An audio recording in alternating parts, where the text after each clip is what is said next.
amma yumaan qotanaa soora mukeenya ifaafilisa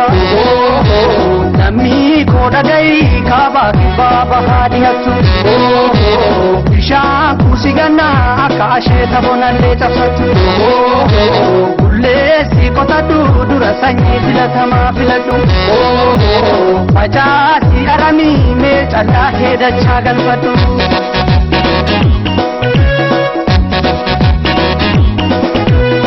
Chamsa koti urala bajala ya siya irratti nyaatu bonni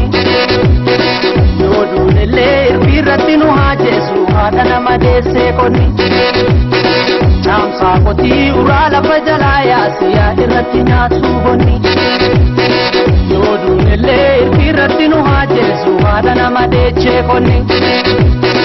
Ya hiyuma kan hojjete silaaleencha kan dide gubbaateecha Yahiyuma kan hojjetu silaaleencha kan dide gubbaateecha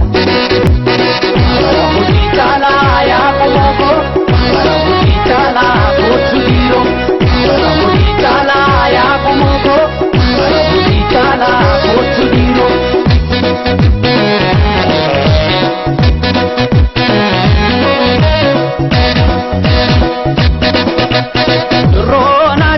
Gachana asheta kote silatu Mbingu tajalati nara rakasa yuma batu Rona jamadi gachana asheta kote silatu Mbingu tajalati nara rakasa yuma batu Rona jamadi gachana asheta kote silatu Mbingu tajalati nara rakasa yuma batu Rona jamadi gachana asheta kote silatu Mbingu tajalati nara rakasa yuma batu Dula ni dula rakina kana bana kota misomate kota thana yo santana jabani misoma jabani hirmata gonni milki gabarani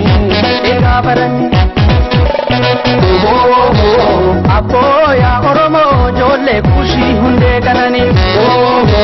Iyi pati taka hiyuma hangisi gadashanani Uji boranati walaga wallo jima hararge